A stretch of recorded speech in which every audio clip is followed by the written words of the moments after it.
sur TV5 Monde, soyez les bienvenus dans ce nouveau numéro de kiosque. Ravi de vous retrouver. Au sommaire, ce dimanche, la Turquie menace d'annuler l'accord migratoire avec l'Union européenne. Le président Recep Tayyip Erdogan s'en prend violemment à l'Allemagne et aux Pays-Bas après l'annulation de meetings en faveur de sa réforme constitutionnelle, réforme qui devrait lui permettre d'accroître encore ses pouvoirs. Veut-il la rupture avec l'Europe ou agite-t-il une crise à usage interne ? L'ONU dénonce un nettoyage ethnique en Birmanie, viols, tortures, incendies de villages, meurtres arbitraires, des milliers de Rohingyas fuient. La femme forte du pays, Aung San Suu Kyi, minimise ses persécutions contre la minorité. Est-elle impuissante ou indifférente ? Au pouvoir depuis un an, son étoile a pâli. Quel est le bilan d'Aung San Suu Kyi ? Les Suisses peuvent acheter du cannabis en toute légalité dans les kiosques, du chanvre allégé en THC, la substance psychotrope. Ce nouveau marché est en pleine expansion. Comment le réguler ? Est-ce qu'il coupe l'herbe sous le pied au trafic de drogue ? La Suisse est-elle le nouvel Eldorado de la fumette ? Est-ce un pas vers la légalisation ? Pour commenter, pour décrypter, pour analyser l'actualité de la semaine, voici tout de suite nos kiosqueurs. Guillaume Pajot, journaliste français indépendant, des reportages pour le magazine Géo, des collaborations avec le quotidien français Libération et avec le trimestriel en ligne Ouzbek Erika. Moussa Fatossa, rédacteur en chef adjoint à la radio française arabophone Radio Monte Carlo Doualia, marocain installé depuis une trentaine d'années en France. Vous avez notamment travaillé à Radio France Internationale. Vous êtes aujourd'hui également chroniqueur pour plusieurs médias arabophones. Ariane Bonzon, journaliste française indépendante, chroniqueuse pour le magazine en ligne Slate.fr. Vous travaillez notamment sur la Turquie et sur le Proche-Orient où vous avez été correspondante pendant 20 ans. Et puis Christian Rioux, journaliste, essayiste, chroniqueur politique et correspondant en Europe du quotidien québécois Le Devoir, également membre associé de la chaire Raoul Dandurand en études stratégiques et diplomatiques de l'Université du Québec à Montréal. Merci à vous quatre d'être ici pour faire un tour de l'actualité. Vous pouvez, depuis chez vous, nous faire part de vos commentaires sur cette actualité.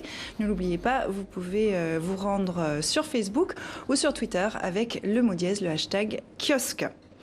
La situation est donc très tendue entre la Turquie et plusieurs pays européens, notamment l'Allemagne et les Pays-Bas. Escalade verbale entre chefs d'État, ministres refoulés à la frontière.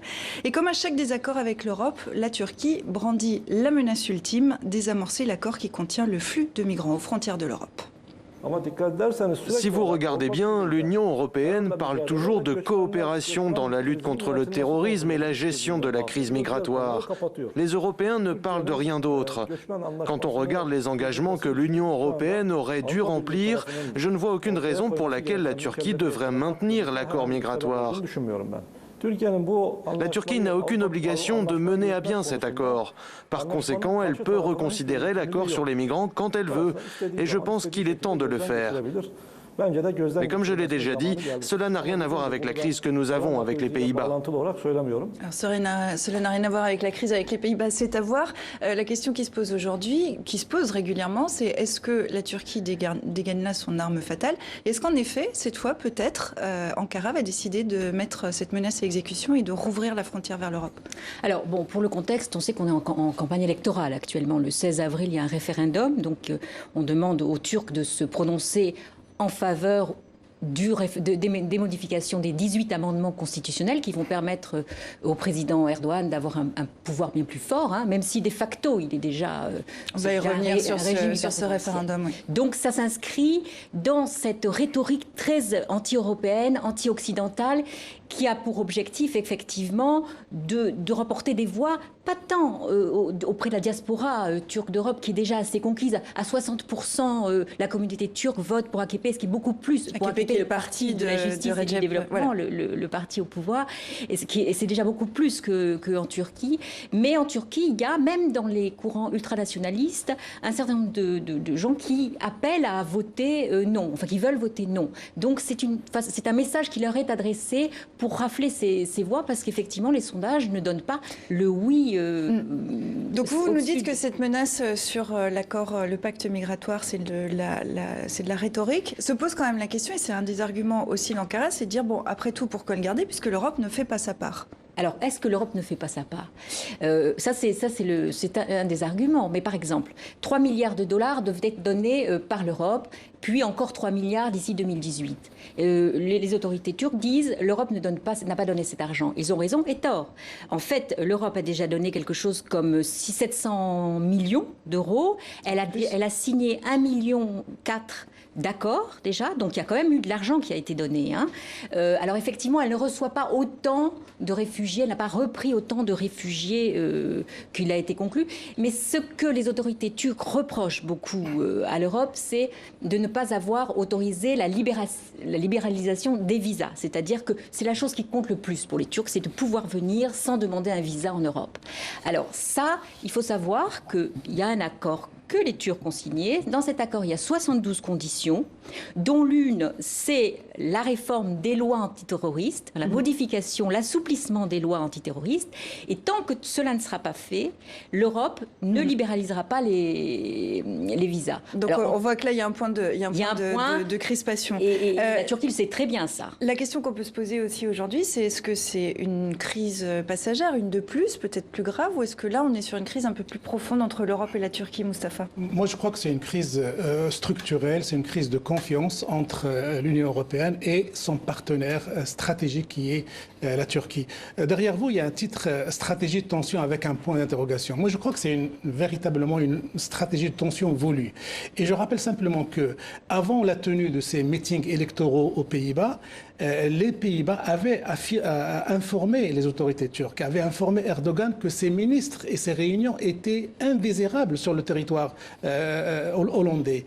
Et normalement, dans les pratiques et les coutumes diplomatiques, quand un pays vous informe qu'il n'est pas souhaitable de recevoir des personnalités pour animer des meetings électoraux pour des raisons X, notamment pour des raisons électorales de propres aux Pays-Bas, on l'accepte. Sauf que Tayyip Erdogan a choisi volontairement d'envoyer ses ministres pour créer l'incident diplomatique, pour créer la tension. Vous mettez le doigt sur effectivement le nœud du problème. La question qu'on peut se poser, c'est est-ce qu'effectivement c'est une crise contre l'Europe ou est-ce que Erdogan en ce moment est volontairement en train de titiller cette fibre nationale islamiste en Turquie, justement Mais Erdogan sait très bien qu'il s'adresse à une Europe qui est divisée, qui est elle aussi d'ailleurs en campagne.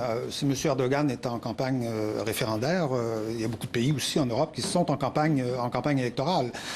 Les Néerlandais ont refusé l'arrivée des ministres tout simplement parce qu'ils étaient en campagne électorale. Tout simplement, 2 semaines plus tard, ça n'aurait pas vraiment posé problème. L'Allemagne a le problème de cette population, 3 millions de Turcs sur son territoire. C'est quand même quelque chose de relativement important pour les Allemands. Les Français, eux, n'avaient pas de raison d'interdire l'arrivée des ministres. Ils n'avaient strictement aucune raison. Et les ministres ont d'ailleurs, la France l'a pas fait. Et c'est tout à fait honorable que la France ait reçu, à mon avis.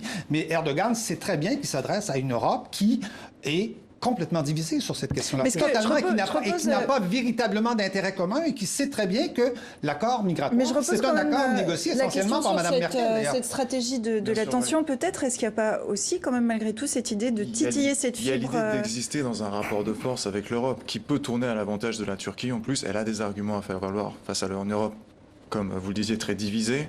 Elle arrive à exister sur ce terrain avec des déclarations verbales stupéfiantes, voilà, des accusations de nazisme, etc., qui effectivement renforcent un petit peu cette vieille idée d'empire ottoman blessé, oublié. Voilà, je pense qu'Ariane nous en dira peut-être plus là-dessus.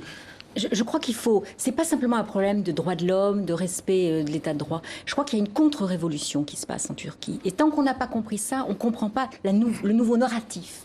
Contre-révolution. Contre-révolution, c'est-à-dire qu'il y a une révolution kémaliste, laïque, séculaire, bon, on peut, entre guillemets, et là, il est en train de se passer d'autres choses, qui est maintenant les classes d'Anatolie pieuses qui ont été un peu écartées de cette révolution kémaliste reprennent le pouvoir. Et en particulier, Erdogan se pose comme le défenseur, le représentant des musulmans dans le monde. Et c'est peut-être ça, on en revient à l'accord sur le pacte migratoire. C'est que, comme il se pose comme le protecteur des musulmans, on voit mal comment il va instrumentaliser ces réfugiés syriens ou très souvent musulmans. C'est-à-dire qu'il va quoi? Il va s'en servir, il va les jeter sur les routes. Là, il y a peut-être une limite, vous voyez, une petite contradiction dans la façon dont il veut se poser et la menace qu'il brandit. Il y a aussi autre chose. Il y a une conviction installée chez Erdogan, c'est que depuis qu'il a négocié ce pacte historique avec Bruxelles, il est arrivé à la conclusion et à la conviction que les Européens ne veulent pas de lui en tant qu'homme au pouvoir.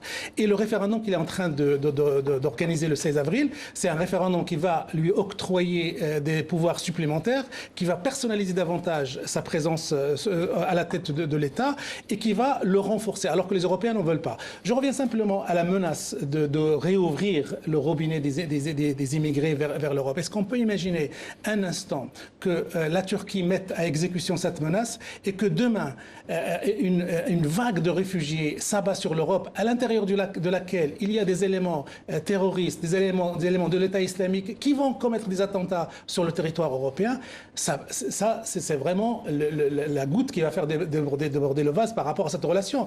Et c'est là où on dit que par rapport à ça, Erdogan est beaucoup plus dans la posture que dans l'application réelle de la menace. Parce que s'il l'applique, il devient complice de ces attentats terroristes qui peuvent arriver. Et un membre de l'OTAN. C'est un membre de l'OTAN. Il est d'autant plus dans la posture qu'il a aussi proposé de la nationalité turque aux réfugiés qui seraient là. C'est aussi une idée qui a été lancée, qui est l'idée presque inverse, de laisser les gens partir vers l'Europe. Donc on voit vraiment qu'il est dans le... Il y a un effet de communication qui est quand même très puissant, avec différents sens, différentes idées, et qui a à usage interne principalement, voilà, avec l'Europe comme punching ball en face pour renvoyer la balle. Mais juste une petite phrase pour dire que même les phrases qu'il a prononcées à l'égard d'Angela Merkel, à l'égard des Européens terroristes, nazis, fascistes, tout ça, ça va laisser des traces et ça va rendre encore plus compliqué la relation que pourrait entretenir un Erdogan gagnant, victorieux de ce référendum avec les institutions européennes. Donc on arrive à un moment où le dialogue d'hypocrite entre guillemets entre l'Union européenne et la Turquie va connaître son heure de vérité. On va dire à la Turquie, tu n'adhéreras jamais à l'Union européenne. Alors on va y venir justement. Et vous parliez de ces insultes, de ces injures qui ont fusé pendant ces derniers jours. La presse, vous allez voir, n'y va pas de main morte. Le quotidien pro-gouvernemental Güneş publiait vendredi un photomontage de la chancelière allemande sur fond de croix gammée. Maudit Frau Hitler, Madame Hitler. Côté allemand, une du journal Bild qui revendiquait dire la vérité en face au président Erdogan, le proclamant persona non grata en Allemagne et dénonçant sa folie du pouvoir. Rappelons donc qu'il y a ce souhait de la Turquie d'adhérer à l'Union européenne. Est-ce qu'il a encore un sens aujourd'hui ? La Turquie d'Erdogan, et tant qu'Erdogan est au pouvoir, non, ça n'a aucun sens. Mais la question, c'est est-ce qu'on arrête ? À quoi ça va servir d'arrêter les négociations ? Elles sont de toute façon dans un coma prononcé. Alors, il est vrai que le Parlement européen a appelé à la cessation des négociations. En attendant que la Commission européenne fasse le boulot. Mais la Commission ne suspendra pas les négociations. Il faut savoir que l'Europe donne toujours de l'argent quand même à la Turquie. Ça, M. Erdogan ne le dit pas. Mais elle a un budget de 13 milliards de dollars sur 13 ans qu'elle continue à donner. Donc je crois que si vous voulez... L'idée en Europe, c'est de laisser les choses comme ça. C'est pas la peine d'être le premier qui rompt. Il préfère laisser effectivement le président Erdogan rompre s'il veut, en particulier avec l'histoire de la peine de mort. C'est-à-dire que si les Turcs réintroduisent la peine de mort, là c'est la rupture assurée. Et c'est énorme parce que en fait les juristes ont inscrit l'abrogation de la peine de mort dans une série de traités internationaux pour être sûr, un peu comme en France, pour être sûr qu'on ne puisse pas abroger cette... C'est des cadenas de sécurité. Il y a l'état de cadenas de sécurité. Mais est-ce que le président Erdogan, est-ce qu'il veut cette rupture avec l'Europe? Est-ce qu'on se rend compte là qu'il y a une part de rhétorique, qu'il s'agisse du pacte migratoire, qu'il s'agisse des mots qui fusent dans tous les sens? On a quand même l'impression qu'il y a une rhétorique très forte, mais qui ne représente pas forcément ce que veut Ankara. Est-ce que Erdogan veut vraiment cette rupture avec l'Europe? Il y a des échanges commerciaux, c'est 40% des échanges commerciaux de la Turquie avec l'Europe. Oui, c'est ça. Erdogan a intérêt à conserver les liens avec l'Europe, les liens économiques d'abord et avant tout, mais aussi de se garder des leviers de pression sur l'Europe. Perdre tous ces leviers sur l'Europe, ça serait embêtant. Avoir un levier comme les migrants au mois d'août, en pleine campagne électorale allemande, au moment des élections allemandes au mois de septembre, c'est très utile. C'est extrêmement intéressant pour la Turquie. Et perdre tout ça tout d'un coup, ça serait ridicule. Et moi, j'aimerais revenir sur le fait qu'effectivement, je pense ça, ce sont des événements, je dirais, quotidiens qui changent à tous les jours, qui changent à toutes les semaines. Mais c'est vrai qu'en Turquie est en train, aujourd'hui, de se produire un changement fondamental, qui est un changement historique, là, qui va être inscrit... Avec le référendum oui. Non, mais qui va être inscrit dans les livres d'histoire. Certains intellectuels turcs parlent du refoulé islamique, par exemple, qui revient justement, cette espèce de lent effritement, destruction de la laïcité en Turquie, où on s'aperçoit que la laïcité était peut-être plus le fait des élites que le fait des populations et des masses en général, des masses turques. On voit qu'il se passe quelque chose là qui s'étale sur un certain nombre d'années et qui va changer la face, qui est en train déjà de changer la face de la Turquie. Turquie, dont on disait qu'elle était l'exemple de l'islam politique. Il y a 10 ans à peine, c'était la nouvelle démocratie chrétienne à l'islamique. Ariane, je ne suis pas tout à fait d'accord. Je suis tout à fait d'accord, sauf que je pense que quand même que le principe de laïcité a dépassé les élites. C'est-à-dire qu'il y a toute une partie, en particulier ceux qui ont à souffrir de la majorité sunnite turque. Je pense aux Alévis, qui sont une branche des Turcs importante, 20% de la population. Donc effectivement, je suis tout à fait d'accord avec vous, il y a quelque chose de très profond. Il y a une chose dont on n'a pas parlé, et où il a un petit point quand même, Erdogan, c'est quand il dit... vous abritez des terroristes, si vous voulez, en parlant du PKK kurde. Il y a quand même eu un certain nombre d'attentats qui ont été causés en Turquie par le PKK. Et il est vrai qu'en Europe, eh bien, il y a un certain nombre d'associations proches du PKK qui financent. Et alors là, les Européens disent non, mais ici, ils ne font pas d'attentats, ici, ils ont des associations, on protège l'expression kurde et à bon escient. Mais Erdogan joue là-dessus. Ils disent, voyez, tous ces terroristes qui font des attentats en Turquie ont leur base arrière en Europe. Ce qui est faux, mais c'est vrai qu'il y a quand même une présence kurde en Europe et il peut jouer là-dessus. Oui, c'est vrai aussi. Il y a aussi un autre élément de réflexion à dire à ce stade-là, c'est que cette escalade verbale incendiaire de Erdogan à l'égard de l'Union européenne est venue parallèlement aux critiques acerbes que l'administration Trump a adressées à l'Union européenne. C'est parallèle. Et quand on sait le degré de sympathie, voire d'amitié, mais de préférence entre les deux hommes, parce qu'il y a une alchimie qui est en train de se produire entre Trump et Erdogan, on se dit que peut-être que Erdogan part du principe que de toute façon, sous la pression américaine, cette Union européenne finira par exploser à cause des mouvements populistes démagogiques qui vont à terme faire exploser la maison commune européenne et que de toute façon il n'y a plus aucun intérêt pour lui à traiter avec cette structure et le temps est venu d'imposer ses conditions, d'imposer ce qu'il veut, notamment avec les Kurdes qu'il considère plus terroristes que Daesh, Erdogan. Trump et Vladimir Poutine. Ouais. Encore plus que Trump, c'est Vladimir Poutine. Là, il y a une alliance objective vis-à-vis de l'Europe, de fragiliser l'Europe. Je dirais encore plus que Trump. C'est vrai, ils ont été ravis de l'arrivée de Trump, ils détestaient Clinton. Ça a été même fêté, si vous voulez savoir, au palais de Erdogan, ça a été fêté, l'arrivée de Trump. Mais c'est aussi le jeu de Poutine, de Vladimir Poutine, de fragiliser l'Europe. Et là, je pense qu'il serait joué assez de la façon dont, il ne le ferait pas lui, mais la façon dont Erdogan fait vis-à-vis de l'Europe. On va revenir fragiliser l'Europe et fragiliser l'OTAN aussi, de la même façon. OTAN dont l'avenir est aujourd'hui en suspens. On va revenir maintenant plus précisément sur la question du référendum. C'est le 16 avril. Ça pourrait lui donner plus de pouvoir. Vous nous disiez que le résultat est incertain. Est-ce qu'il craint, est-ce que justement cette crise qui arrive maintenant avec l'Europe, c'est parce qu'il craint un résultat négatif? En cas de résultat négatif, qu'est-ce qui va se passer? Créer un ennemi, si vous voulez, il a besoin d'ennemis pour exister, Erdogan. Donc, trouver un ennemi va lui permettre de remporter des voix. Et ce qui est d'autant plus intéressant, c'est que le parti, ce qu'on appelle le CHP, le parti républicain du peuple, qui est dans l'opposition, s'est joint aussi à cette rhétorique, l'Europe nous interdit de venir. Enfin, ils n'ont pas du tout été critiques de toute l'attaque de Erdogan. Enfin, ils ont été plus nuancés. Mais enfin, ils ont quand même rejoint ce côté nationaliste, anti-occidental, anti-européen. Donc, effectivement, c'est vraiment pour faire le plus consensus et ramener des voix. Et si le référendum passe, qu'est-ce qui se passe? La Turquie change de régime? Change de régime, il devient un régime présidentiel et Erdogan est assuré de rester presque jusqu'à 2029 au pouvoir. C'est ce que les Européens ne veulent pas. Et Erdogan le sait et il sait aussi que les Européens, de manière directe ou indirecte, encouragent des forces turques internes pour dire non à ce référendum, pour ne pas donner carte blanche à Erdogan. Et ça, il le sait, c'est pour ça qu'il est fébrile et c'est pour ça que c'est un référendum qui risque de se jouer à une feuille, à quelques pourcentages. Et il joue sa carte.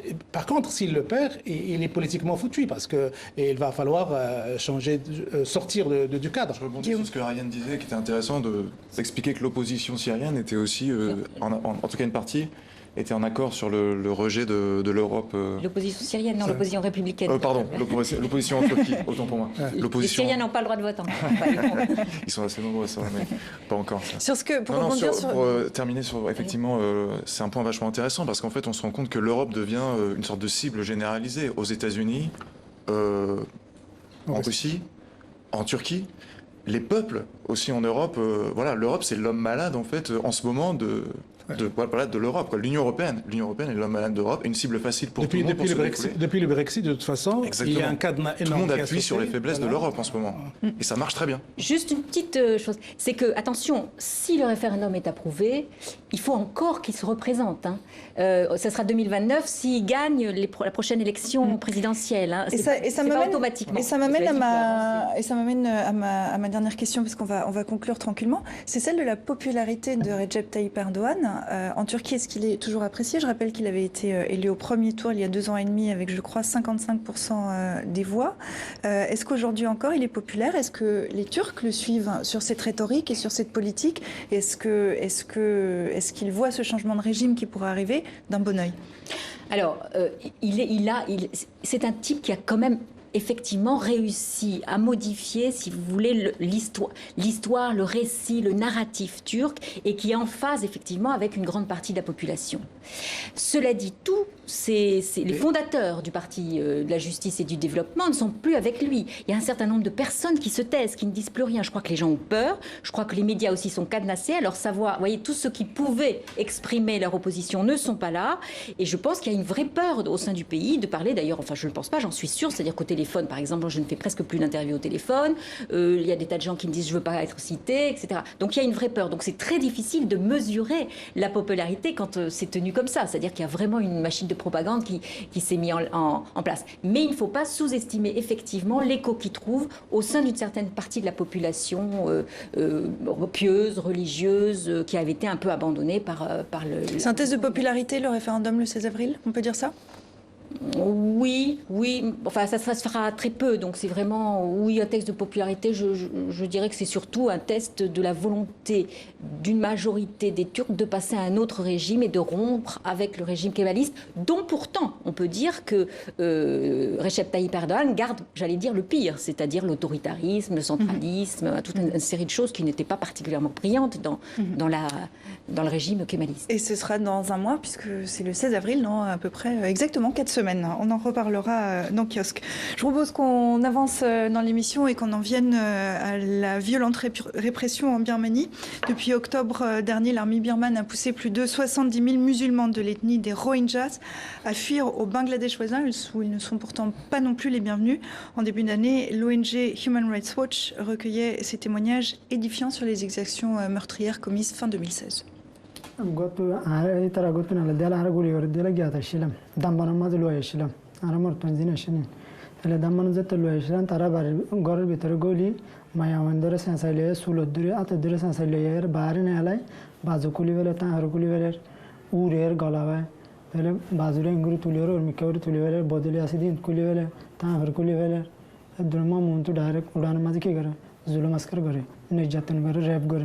तार गरर गुंगजी दे हंदले are bore गुंगजी दे हंदले नदले are bore नेला यानिरे गुली माजे देन तु दुदुत्तु फंद सेनाते सेनातु गुली जतन माजे अंत फुआशिल कोलम मादे तो फुआयो मरिगे बोयो मरिगे तो याला आशिलम हडा दमन माजे लो आशिलम आय नले सादे किया मार दे फोला मारम माजे गुली पर माजे गुली मारी बादे फिसाइटर रात करा दे भलायो खरा दे बादे ओने माजे नरो दे माजे ফুয়াদি বাদে জলি ঝাটকা বেকুন তারার ফিডোরও তুলি দি দানার ভাড়া তুলি দি বাদে তারার ফেটুন ডালিন ফুরাই দি গুড়ি গুড়ি ফাইন ধরে সিঁড়ি ফেলের ওনার টালেন মেলা মারের। Alors, selon des enquêteurs de l'ONU, l'armée birmane mène une campagne dans l'ouest du pays, dans l'état de Rakhine. Les enquêteurs dénoncent un nettoyage ethnique et très probablement des crimes contre l'humanité. Les Rohingyas sont apatrides depuis une loi de 1982 qui leur a retiré leur nationalité birmane, les privant des droits fondamentaux. C'est une communauté d'environ 1,3 million de personnes, de fait considérée par l'ONU comme l'un des peuples les plus persécutés au monde. Les Birmans les considèrent, est-ce qu'on peut dire ça, comme des étrangers clandestins? D'où viennent-ils? Quelle est leur histoire? Et pourquoi est-ce qu'on ne les aime pas? En fait, Entre les Birmans et effectivement les Rohingyas, c'est déjà une longue histoire qui est très difficile. Il faut savoir que quand vous allez en Birmanie, vous discutez avec les Birmans qui sont en grande majorité bouddhistes, à 90%. Les musulmans sont 5% de la population et les Rohingyas sont une seule partie de ces 5%. Donc il y a déjà un problème entre les Birmans bouddhistes et les musulmans. Une forme de défiance, de méfiance. Voilà. Il y a par exemple des proverbes, des choses qu'on dit aux enfants avant de s'endormir. Si tu n'es pas sage, le musulman viendra te chercher. C'est des choses qu'on dit aux enfants birmans avant d'aller se coucher. C'est de la pure islamophobie. Voilà, il y a un racisme qui existe en Birmanie et qui vise la communauté musulmane. Et les Rohingyas sont venus centraliser en fait ce racisme-là. Pourquoi eux alors ? En fait, les Rohingyas ont une assez longue histoire en Birmanie, finalement. Voilà, ils sont présents dans l'état d'Arakan. Les musulmans sont présents dans beaucoup d'endroits en Birmanie, les Rohingyas plutôt dans l'ouest du pays. L'ouest du pays, c'est une région qui a beaucoup de mal à se développer. Économiquement, c'est une région qui est vraiment à la traîne au niveau de la Birmanie, dans un pays qui est déjà lui-même très en retard. Un des plus pauvres d'Asie. Voilà. Donc les tensions entre cette communauté musulmane de l'ouest et les Birmans présents sur place étaient vraiment explosives. Et les Rohingyas, en plus, sont également présents au Bangladesh, voisin, d'où effectivement un effet très facile de les renvoyer au Bangladesh, en tout cas de façon rhétorique, puis physique maintenant.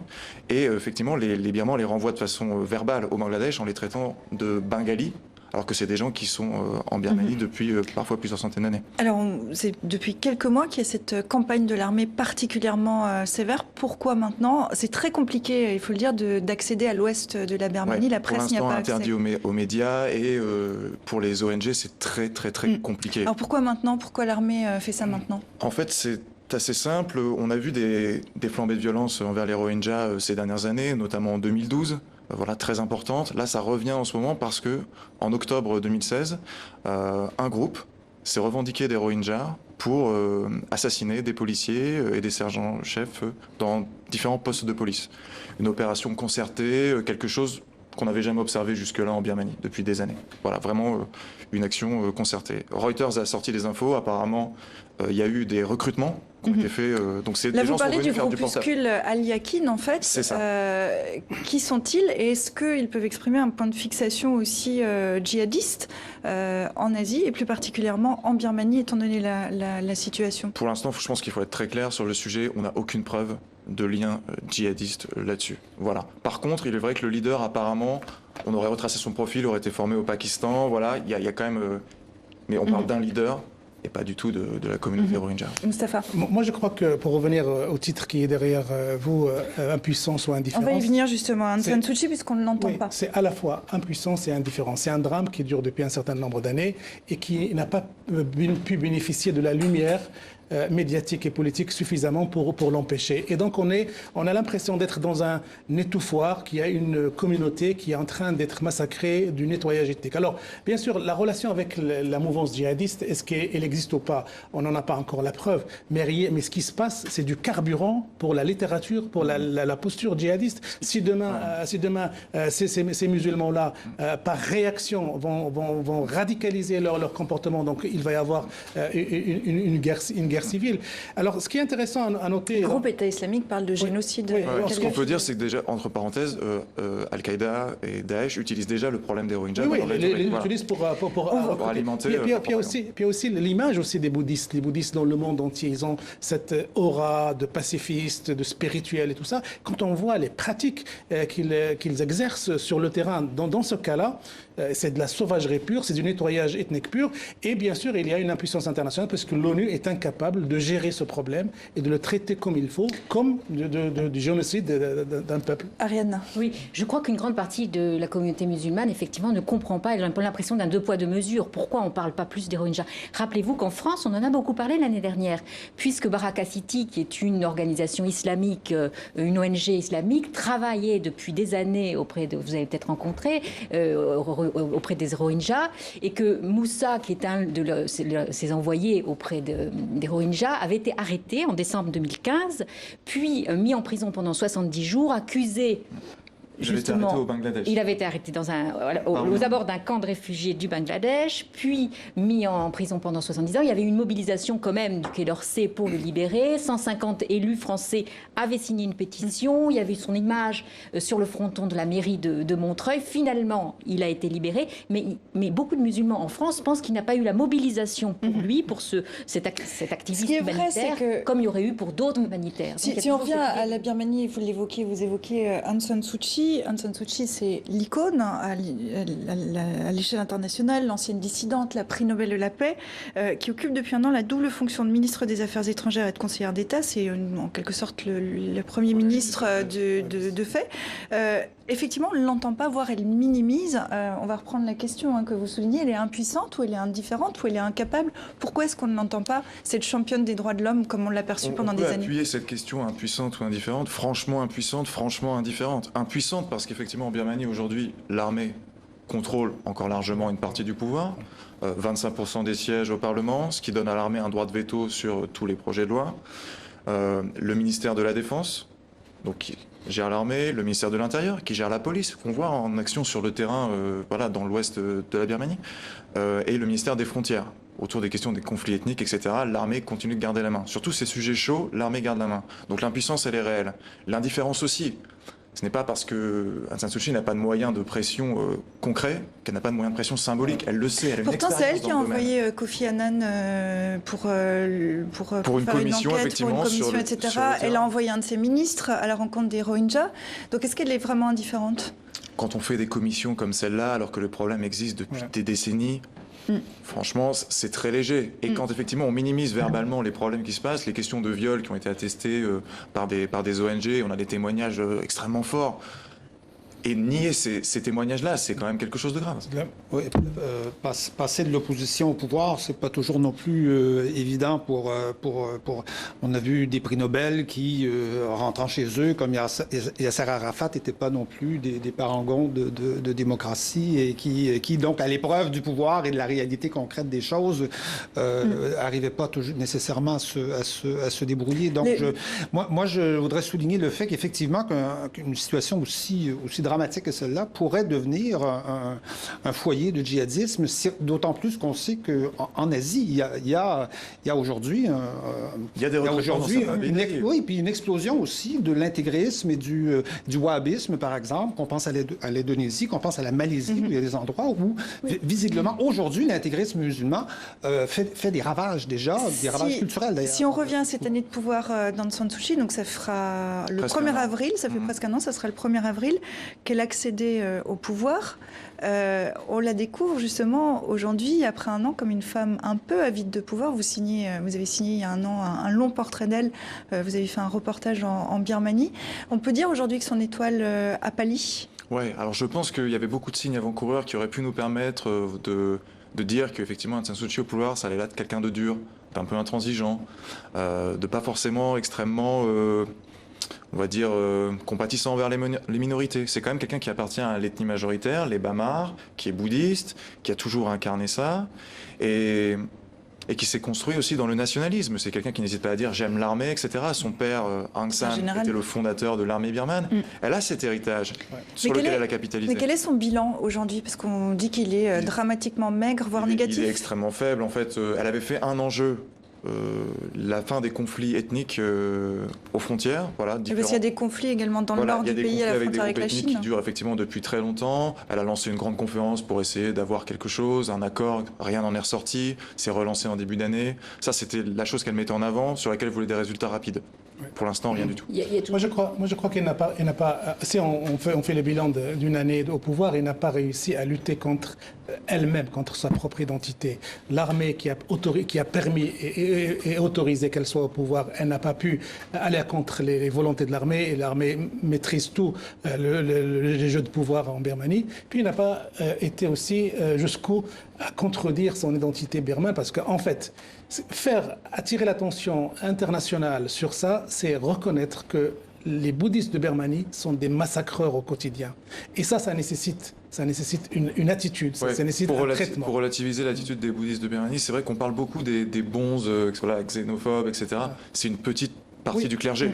Voilà, Ariane. qui font beaucoup de bruit. Mais il y a quand même eu cette rencontre avec Obama. Enfin, septembre 2016, elle a quand même obtenu un geste de la part du président américain. Parce que Obama voulait en faire un succès diplomatique. Et parce qu'il y a quand même cette rivalité, il faut peut-être remettre ça dans le contexte, cette rivalité Chine-États-Unis autour de la Birmanie, qui est aussi ça très important. C'est-à-dire que c'est ce levier-là qu'elle peut jouer. Alors je ne sais pas comment elle peut le jouer, mais ça dépasse largement...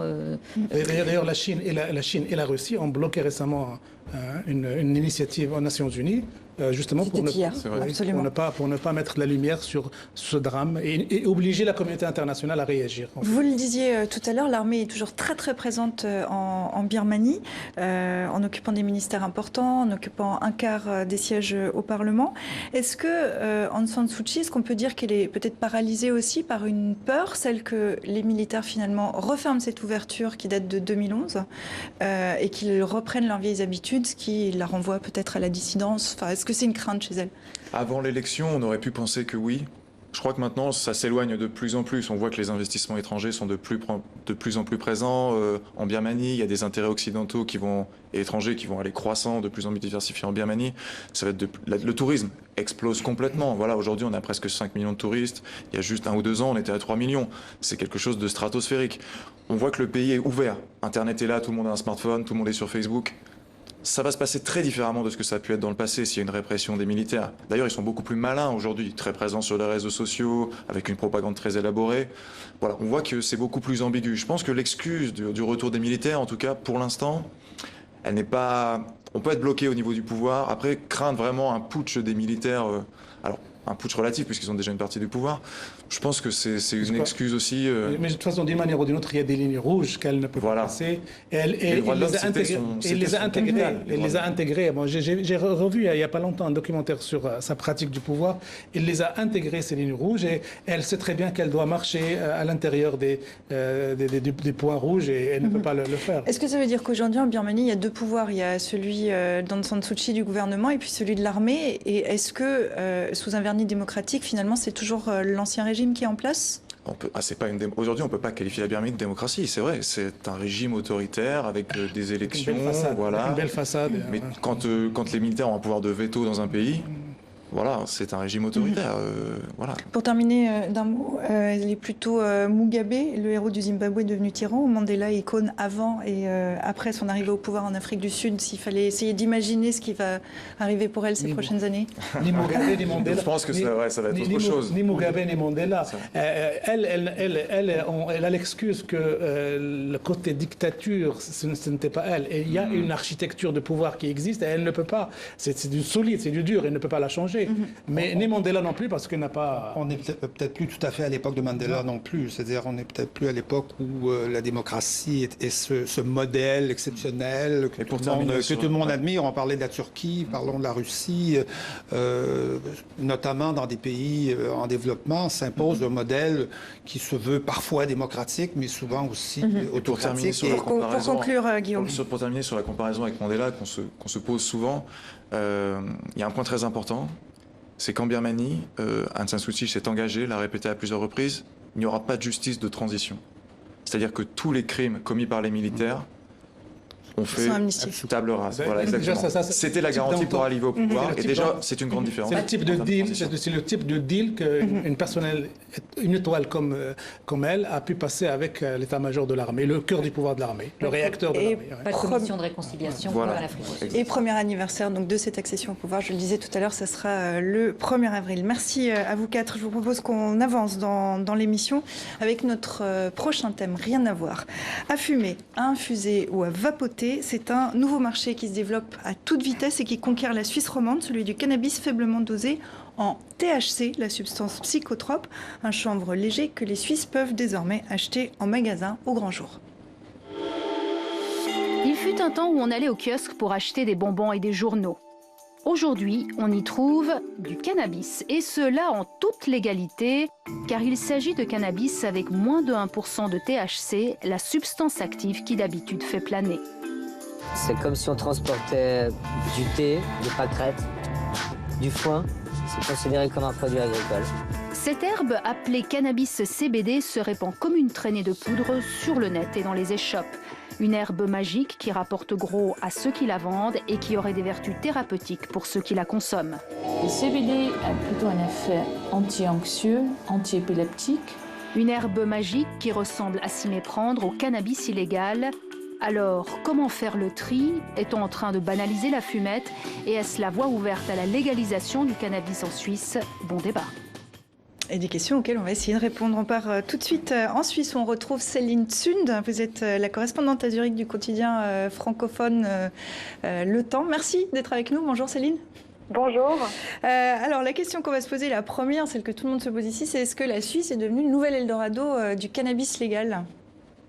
Alors on voit en effet se développer ce marché très rapidement depuis plusieurs mois, avec des magasins qui ouvrent quasiment chaque mois, qui vendent du cannabis légal, donc ce cannabis qui a un faible taux de THC et qui donc n'a pas d'effet psychotrope. Ce qui peut expliquer le développement de ce marché, c'est en fait la loi suisse qui permet de cultiver et vendre du cannabis à moins de 1% de THC.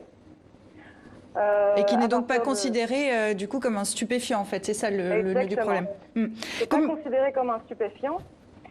Et en fait, cette vague, elle n'est pas née en Suisse, ça vient des États-Unis. Donc ce qui s'est passé, c'est qu'en Suisse, il y a une poignée d'entrepreneurs qui ont vu qu'il y avait aux États-Unis le développement de plantes par croisement avec des faibles taux de THC et des taux de CBD, de cannabinol plus élevés. Qui donc ne tombent pas sous le coup de la loi sur les stupéfiants suisses. Et donc ils ont vu l'opportunité d'un marché dans ces nouvelles plantes. Ils se sont lancés. Voilà, donc on a ensuite une législation légèrement plus souple que dans d'autres pays européens. C'est ce qui peut expliquer que ça arrive d'abord en Suisse, ce marché, puisque dans la plupart des autres pays européens, le taux à partir duquel on considère qu'un cannabis est illégal, il est un peu plus bas, c'est à 0,2%. Alors, les marques se multiplient, les ventes s'envolent, le chiffre d'affaires aussi. Combien ça coûte? Qui sont les clients? Et est-ce que c'est un négoce comme un autre en Suisse aujourd'hui? Alors, c'est souvent les fleurs qui se vendent dans des commerces et sont vendues entre 2,5 francs et 12 francs le gramme. C'est sous forme de petits pots ou de sachets de 5 à 10 grammes de fleurs. Pardon, je faisais le change en euros. C'est à peu près la même chose. C'est à peu près la même chose, exactement.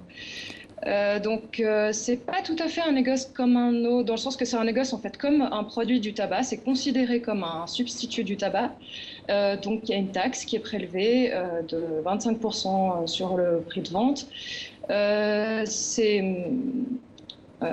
d'après les autorités un marché estimé à 100 millions de francs par an.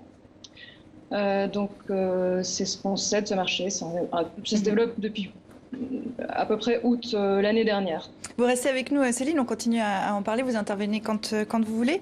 Un commentaire peut-être, Ariane? C'est du cannabis light en fait, c'est pas c'est un cannabis plus léger avec 1% de THC. La question qu'on peut se poser aussi, c'est pourquoi, je reviens vers vous Céline, pourquoi finalement fumer du cannabis light qui n'a pas d'effet psychotrope alors qu'on peut boire une tisane? Oui, en fait, ce que disent les consommateurs, c'est bon, ça n'a pas d'effet psychotrope, donc ça ne modifie pas la perception. Ça n'a pas l'effet du THC légèrement hallucinogène ou qui peut modifier la perception. Les consommateurs disent que ça a un effet calmant, relaxant. Ils attribuent à ce produit toute une série d'autres vertus qui restent à prouver. Je pense qu'il y a vraiment un effet de nouveauté qui explique l'intérêt des consommateurs pour ce produit maintenant. Pour certains consommateurs de cannabis avec du THC, ça sert de substitut. S'ils doivent se concentrer ou s'ils doivent avoir des performances... Voilà, par exemple, des étudiants, on a parlé avec des étudiants qui en consomment, ils disent, voilà, moi, quand je dois réviser, ça me permet d'éviter de fumer des joints et d'être... Ariane. La Suisse, qui est connue quand même pour être un pays d'entrepreneurs, a sans doute aussi vu ce qui se passait en Californie. Parce qu'en Californie, il y a vraiment des tonnes de start-up, des dizaines de start-up qui ont commencé à développer dans tous les domaines, enfin des tas de... la consommation de cannabis, voilà. Donc ça, c'est un vrai marché qui est en train de naître. J'ajouterais toute une petite chose, c'est que maintenant, le problème se pose par exemple en France vis-à-vis de la sclérose en plaques ou vis-à-vis d'un certain nombre de maladies où effectivement on reconnaît au cannabis thérapeutique. Voilà. Et ça, c'est pas encore complètement passé dans la loi, alors que la morphine, par exemple, on l'utilise. Donc il y a deux choses. Guillaume et ensuite je crois qu'Ariane a mis peut-être le doigt sur un point essentiel sur ce sujet. Au départ, on peut penser qu'effectivement, ça va attirer potentiellement des fumeurs de cannabis réguliers. En vérité, j'ai l'impression que pour la Suisse, c'est plutôt une opportunité de business. Voilà. Un cannabis avec 1% de THC, on est loin des 15%, 20% qui peuvent exister. Je vois mal comment les gens pourraient descendre leur consommation. Alors après, l'exemple américain qui sert de base aussi quand même de comparaison. Oui, l'exemple américain, mais je pense qu'on en est là, c'est-à-dire qu'on en est... il y a du cannabis thérapeutique, comme on dit, il y a du cannabis à moins de 1%, mais tout le monde sait bien qu'on s'en va vers une légalisation. Donc, il y a toute une économie qui est en train de se préparer. Se préparer à ça, parce que c'est un énorme marché qui va arriver. Il va arriver en Suisse, il va arriver, déjà il arrive aux États-Unis, il va arriver au Canada. Au Canada, la loi va être déposée probablement au printemps, fin du printemps, début de l'été. Donc on peut imaginer qu'au Canada, dans un an et demi, le cannabis sera légal. Il est déjà pour les caractères thérapeutiques, mais il sera totalement légal. Donc on assiste au Canada, par exemple, à l'ouverture de magasins qui sont supposés diffuser du cannabis thérapeutique. Un peu partout. On a même récemment arrêté celui qu'on surnomme chez nous le roi du pot, le prince du pot. Le pot, c'est le cannabis chez nous, c'est le shit en France. Il s'appelle Marc Emery. On l'a arrêté récemment parce que dans ces magasins, c'est des chaînes de magasins qui sont en train de s'ouvrir, ils commencent dans le fond à préparer la loi avant même qu'elle soit adoptée. Donc on voit bien un vrai positionnement économique d'un certain nombre de personnes. Chez nous, il y a un rapport qui est sorti tout récemment, qui par contre met en garde le gouvernement contre les hauts niveaux de taxation qu'on s'apprêtait à appliquer sur le cannabis, parce qu'il semblerait que trop haut niveau de taxation pourrait favoriser le cannabis illégal et finalement le marché au noir. Mais je pense que cette histoire de cannabis soulève de manière générale la problématique de la légalisation. Les sociétés actuellement vont-elles vers un monde où le cannabis est légalisé ou pas? Au moment quand je suis un petit peu la campagne électorale française, je n'en vois qu'un seul candidat, qui est Benoît Hamon, le candidat du Parti socialiste, qui propose la légalisation, mais qui a l'air très très seul dans un désert, devant des refus. On voit mal comment, à droite comme à gauche, comme au centre, on va pouvoir oser la légalisation. Et ce qui nous renseigne sur que malgré ce côté business, je lance un produit tisane un peu plus forte, un peu moins forte que cannabis, les sociétés restent quand même très réticentes à donner de la légalisation à ce produit. À chaque élection, le débat effectivement sur le cannabis ressurgit vaguement. Et j'ai regardé un peu les chiffres en Europe pour voir comment se situait la France. Est-ce qu'on était à la traîne ou pas?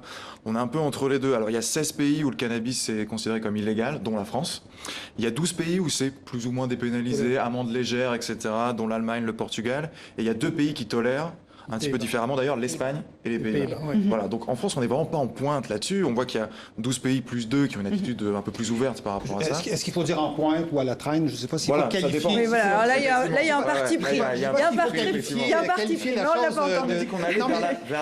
Mais moi, ce que je constate, par contre, c'est qu'effectivement, la question de la légalisation se pose dans des pays qu'on pourrait définir comme plus libertariens, des pays où il ne se passe pas grand-chose aussi. Hein? En termes de... Quand on a Marine Le Pen en France, quand on a des problèmes de banlieue comme on a... c'est sûr que la question de la légalisation du cannabis arrive en bas. L'État de Washington, oui.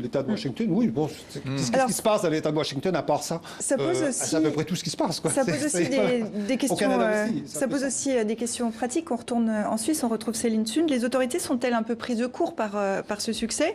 Se pose la question de la régularisation, mais se pose même aussi des questions beaucoup plus bêtes, quotidiennes, celle des contrôles. On ne fait pas la différence à l'œil nu entre du cannabis légal, du cannabis illégal. Comment la Suisse gère cette nouveauté? Oui, alors ça, pour les polices, ça pose un problème pratique au quotidien. puisque, comme vous l'avez dit, à l'œil nu, on ne voit pas la différence. Donc, ce qui se passe, c'est que parce qu'en Suisse, la consommation de cannabis avec du THC reste interdite. Donc, quand un consommateur est pris dans la rue avec une possession de cannabis, il a une amende de 100 francs si c'est moins de 10 grammes. Là, pour distinguer, donc le produit est saisi, il est envoyé en laboratoire, donc ça prend pas mal de temps, ça coûte assez cher, entre 3 et 600 francs. Et donc là, maintenant, les autorités sont en train de développer des tests plus rapides qui permettent, c'est une sorte de pré-test, en mélangeant le produit avec un autre produit chimique, de voir si on se situe à des taux de THC élevés ou non. Donc ils sont en train de trouver un moyen de régler ce problème et de faire baisser les coûts en fait, de ce genre de test. Pour conclure avec vous, Céline, en 2008, 63% des Suisses rejetaient l'initiative pour une politique raisonnable en matière de chanvre et protégeant efficacement la jeunesse. C'était son nom. Elle visait à dépénaliser la consommation de cannabis et à en régulariser le marché. Est-ce que ce qui se passe aujourd'hui, et c'est la question dont on débattait à l'instant en plateau, est-ce que c'est un pas vers la légalisation en Suisse ? Alors, avec des tests, pardonnez-moi, avec des tests qui vont être prévus aussi pour en vendre en pharmacie, il y a des projets pilotes. Est-ce que la Suisse se prépare à cette légalisation ? Alors, il y a des villes, c'est vraiment deux produits différents. D'ailleurs, quelqu'un l'a dit, c'est vrai que les consommateurs qui consomment du produit avec du THC, ils ne cherchent pas du tout le même effet que ceux qui consomment du cannabis avec du CBD qui n'est pas planant. Donc le marché noir du cannabis avec du THC, il va certainement continuer à être tel qu'il est. Maintenant, il y a des villes en Suisse qui réfléchissent à faire des projets pilotes pour réguler le marché du cannabis avec du THC et donc ça, c'est effectivement, on relance le débat sur la légalisation. Ce qui est déterminant, vraiment, je pense, c'est ce qui se passe aux États-Unis, où on voit que on réfléchit, les frontières bougent, on réfléchit à ce qu'est ce produit, quelle est sa dangerosité, tout ça maintenant est rouvert et en effet, ce débat avance. En Suisse aussi, on se pose la question de la légalisation. Il pourrait aussi y avoir au niveau du Parlement un retour de bâtonniers, de policiers qui souhaiteraient dire non, maintenant il faut qu'on stoppe ça et puis qu'on revienne à une loi plus stricte. Mais on a l'impression quand même que dans l'opinion publique, en regardant ce qui se passe aux États-Unis, les mentalités évoluent peut-être. Les mentalités évoluent. Merci. Et on change d'opinion sur ce produit, en fait. Voilà, on suit les mentalités ici aussi. On aime débattre de ces thèmes de société. Merci beaucoup, Céline, d'avoir été avec nous. Bonne fin de dimanche. À très bientôt. Merci, bonne fin de journée. Au revoir. Et je vous propose d'un mot pour conclure. Donald Trump n'est pas pour la légalisation. Pas du tout. Il y a une rencontre entre Justin Trudeau et Donald Trump. Aux États-Unis, il y a l'État fédéral et puis les États aussi. Donc pour l'instant, ils avancent. Ça va être certains États qui vont le faire. Ils avancent État par État et ça pose des problèmes pratiques d'ailleurs, effectivement, entre États. Vous avez raison de le souligner. Je vous propose qu'on termine comme chaque semaine avec la semaine de dilemme, l'actualité d'un coup de crayon. Et vous allez le voir, en pleine campagne présidentielle, un Français de 39 ans a été tué hier samedi matin après s'en être pris à des militaires à Orly. Seul décollage depuis l'aéroport parisien, celui du Front National, nous dit Dilemme. Rapidement, est-ce que cette attaque d'un mot vraiment peut avoir un effet sur la campagne, Moustapha ? Oui, c'est vrai. Elle va donner raison à tous ceux qui sont pour la logique sécuritaire, la logique xénophobe et tout ça. Ça va les encourager, ça va encourager leur discours. Ariane ? Le côté positif, c'est quand même qu'on a évité quelque chose. Donc il faut aussi éviter une grosse attaque terroriste dans un aéroport. Ils avaient pu l'arrêter vivant, ça aurait quand même été... Guillaume ? D'accord avec Moustapha, les menaces d'attentats juste avant la présidentielle et les attentats effectifs, effectivement, ça ne peut faire que le jeu du Front National. Nouvelle affaire, toujours en France, nouvelle affaire pour le candidat de la droite. Oups, j'ai oublié l'étiquette, en l'occurrence une casserole. François Fillon s'est fait offrir pour 13 000 € de costume en février dernier en pleine affaire Pénélope. Son généreux bienfaiteur est Robert Bourgi, homme de l'ombre de la droite française et éminence de la France-Afrique. La Cour de justice de l'Union européenne a rendu son avis mardi. Les entreprises peuvent interdire le voile sous condition. Voici ta lettre de licenciement glissée par ce patron dans la fente du niqab de son employé. Une croisade contre l'islam, d'après le président turc Recep Tayyip Erdogan, dont on parlait tout à l'heure. Aux États-Unis, c'est la victoire de Babylou. Vous savez la victoire de la crèche Babylou, quand même, ça. C'est-à-dire que la Cour européenne vient d'entériner la jurisprudence française qui avait, après des années de saga juridique, qui avait tranché pour le droit de la crèche Babylou de congédier une personne qui portait le voile. Aux États-Unis, on continue avec Dilemme. Aux États-Unis, un juge fédéral a bloqué pour l'ensemble du pays et à la veille de son entrée en vigueur la deuxième version du décret anti-immigration de Donald Trump. Et pour finir, ok, j'insiste pas pour vous serrer la main, dit la chancelière allemande à Donald Trump, les bras pris dans une camisole de force. Angela Merkel s'est pris un vent dans le bureau ovale, c'est le moins qu'on puisse dire. Le président américain a tout simplement semblé ignorer sa demande et celle des journalistes. L'a-t-elle ignorée volontairement ou pas? C'est une question dont on pourra débattre une autre fois. Je vous remercie vraiment les quatre d'être venus ici en plateau. Merci à vous qui nous regardez fidèlement tous les dimanches. À dimanche prochain. Excellente semaine.